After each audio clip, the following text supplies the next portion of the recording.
La ciudad de París ha sufrido a lo largo de su historia diferentes transformaciones radicales que la han convertido en la que hoy conocemos. Ejemplo de ello es el Plan Haussmann, durante el reinado de Napoleón III en el siglo XIX, que buscaba acabar con la ciudad medieval que aún era París, y ponerla a la par de las grandes capitales europeas en pleno auge de la revolución industrial, como Londres o Berlín. Sin embargo, el arquitecto suizo nacionalizado francés, Le Corbusier, quiso acabar con todo lo que hoy conocemos del centro histórico de la Ciudad de la Luz, bajo un modelo extremadamente radical. Así que si quieres conocer este utópico proyecto para unos, irracional para otros, de la mano de uno de los arquitectos más controvertidos del siglo XX, quédate, no sin antes suscribirte y dejar tu like. Esto es Urbanópolis y bienvenidos.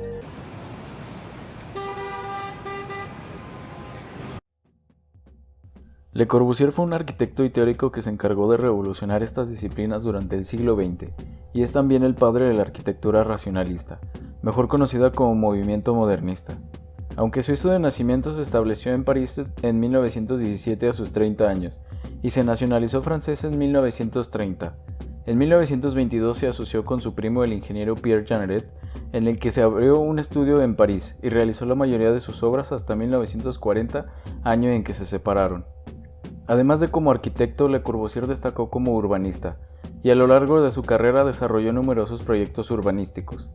Ya en 1922 había esbozado su proyecto de una ville contemporaine pour 3 millions d'habitants, en que se situaba en un centro urbano con una serie de rascacielos de oficinas en torno a un nudo de comunicaciones rodeado de diversos sectores residenciales, de servicios y ocio, con abundantes zonas verdes y calles ordenadas jerárquicamente. En este primer boceto de 1922, Le Corbusier proponía 4 puntos fundamentales para su diseño: descongestionar el centro de las ciudades, incrementar la densidad de viviendas, ampliación de las vías de comunicación y ampliación de las áreas verdes. En este primer intento radical proponía 24 rascacielos que podrían contener entre 10.000 y 50.000 trabajadores cada uno, además de viviendas de alta densidad para 600.000 habitantes y viviendas unifamiliares para 2 millones. Fue diseñado para dar cabida al menos 6 veces la población del centro de París en ese momento. Todo esto, como su tesis lo dictaba, con grandes áreas verdes, donde se podían acomodar restaurantes, cafés, tiendas y demás amenidades para la población, reduciendo en gran medida los traslados de esta.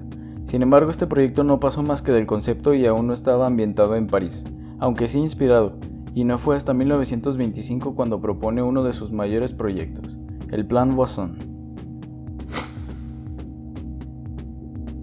En este proyecto volvió a aplicar su esquema de 4 puntos para la ciudad de París, junto con el patrocinio del fabricante de automóviles y aeroplanos Gabriel Voisin, de ahí su nombre.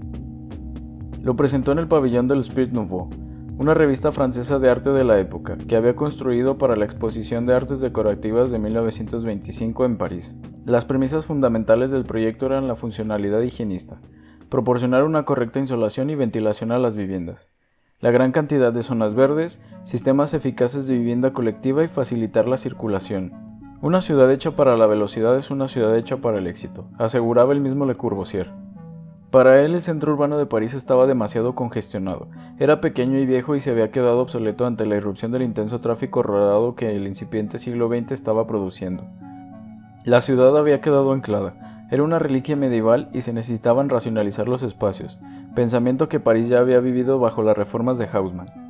En este proyecto, Le Corbusier desarrollaba su idea de una reconstrucción total, sobre un plano geométrico como única solución para descongestionar los centros antiguos de las viejas ciudades. El arquitecto llegó a proponer el derribo de 40 hectáreas de edificios antiguos de la orilla derecha del río Sena, de los que solo se salvarían los grandes monumentos, como el Palacio Real o la Plaza de la Madeleine. En su lugar se situaría en una gran explanada verde que albergaría 19 altos rascacielos de 180 metros de altura, con forma de cruz, carreteras rectas y a diferentes niveles. Además de rascacielos, el resto de los edificios serían casas a radiente. Una serie de edificaciones por quiebros en giro repetido e invertido en ángulo recto, para aprovechar 2 orientaciones, este-oeste, con viviendas a ambos lados y una calle interior, y norte-sur, con viviendas en la parte sur y una calle perimetral en el norte.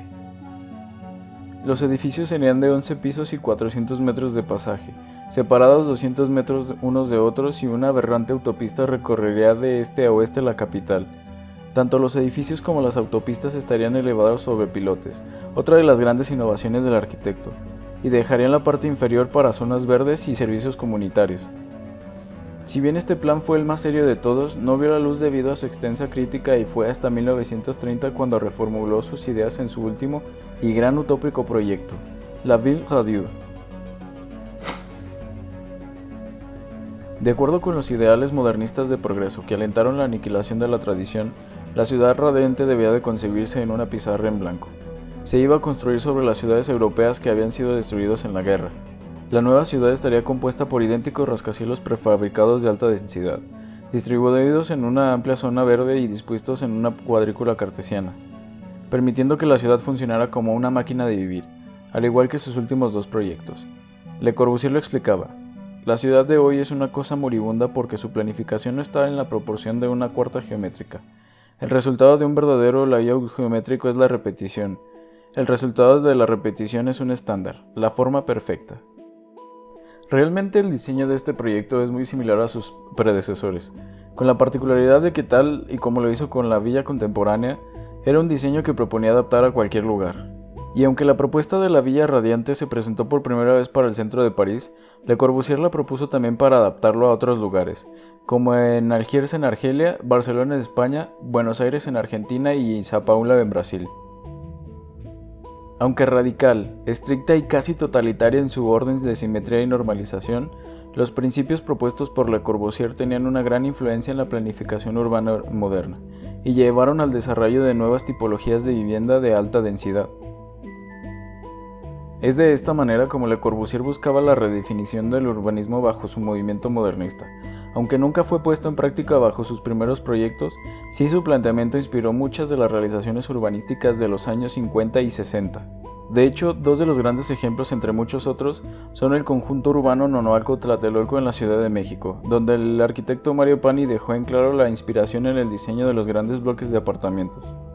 Al igual que en modelos de unidades habitacionales propuestos por Le Corbusier, la idea era articular la zona para que funcionara como un organismo independiente de la ciudad, a partir de la posibilidad de usos que ofrecían los 102 edificios para albergar a más de 70,000 habitantes, los 600 locales comerciales y una serie de amenidades y equipamientos al puro estilo de la ciudad radiante. Otro de ellos, y el más cercano a las tesis de Le Corbusier, es la capital brasileña de la que tanto hemos hablado, Brasilia, que fue construida en un sitio vacante proporcionado por el presidente de Brasil. Sobre este terreno que tanto habría codiciado Le Corbusier, Lucio Costa y Oscar Niemeyer diseñaron una ciudad geométricamente perfecta, que segrega las monumentales zonas de administración de los idénticos barrios de viviendas, los cuales son propiedad estatal. Mediante la implementación de los principios de Le Corbusier, Costa y Niemeyer esperaban crear una ciudad que materializara la igualdad, la justicia y por supuesto la monumentalidad. Finalmente, en 1949 se encontró con una autoridad estatal que le dio luz verde, la capital india de Punjab, en Chandigarh, la primera ciudad planificada de la India libre, donde el arquitecto aplicó su estricto sistema de zonificación y diseñó el complejo central del Capitolio, que consiste en el Tribunal Supremo, la Asamblea Legislativa y la Secretaría, ciudad que veremos en un próximo video, así que si no quieres perdértelo, recuerda suscribirte. Aunque la influencia de sus proyectos no fue exclusivamente al mundo de la planificación urbana, en 1947 el arquitecto diseñó la Unité de Habitación en Marsella, inspirado por las unités de la Ciudad Radiante, que contenía 337 apartamentos en un solo edificio, junto con las instalaciones públicas en el nivel del suelo y cubierta. Debido a los costos de producción del acero en la economía de la posguerra, la unidad de habitación fue construida de hormigón a la vista, anunciando también la llegada de la arquitectura brutalista. En los años que le siguieron, 4 edificios similares fueron erigidos en Francia y en Alemania. Esta tipología proporcionó una respuesta a la escasez de viviendas de la posguerra. Fue después adaptada en todo el mundo en innumerables proyectos de vivienda. ¿A qué no te recuerda la unidad habitacional Tlatelolco? A pesar de estos proyectos inspirados en el Plan Poisson y la Ciudad Radiante, Le Corbusier fue duramente criticado por varias personalidades durante los años siguientes. Para Jane Jacobs, su rígida separación de las funciones hace una verdadera diversidad imposible. Su gran escala inhumana y espacios vacíos acaban con la vitalidad de una ciudad atractiva. Mientras que otros criticaban el excesivo protagonismo del automóvil en sus diseños y grandes espacios vacíos, argumentando que solo eran edificios en un estacionamiento y que el espacio entre los rascacielos se convertiría instantáneamente en terrenos baldíos, rechazados así por el público. Hoy en día las ciudades construidas de Le Corbusier son descritas como utopías. Brasilia, por ejemplo, ha sido duramente criticada por ignorar los deseos de los residentes y la carencia de espacios públicos para encuentros urbanos. Además, los bloques de departamentos inspirados en los Unité, que se encuentran en las afueras de casi todas las grandes ciudades de hoy, se han convertido en incubadores de pobreza y delincuencia. La mayoría han sido completamente remodeladas o demolidas. Sin embargo, remanentes de las ideas de Le Corbusier siguen ordenando las ciudades y proyectos arquitectónicos en todo el mundo, en donde las problemáticas de la vida sana, el tráfico, el ruido o el espacio público y el transporte siguen siendo una de las principales preocupaciones de los planificadores urbanos de hoy en día. Ahora bien, ¿te hubiera gustado ver a París bajo la visión de este arquitecto?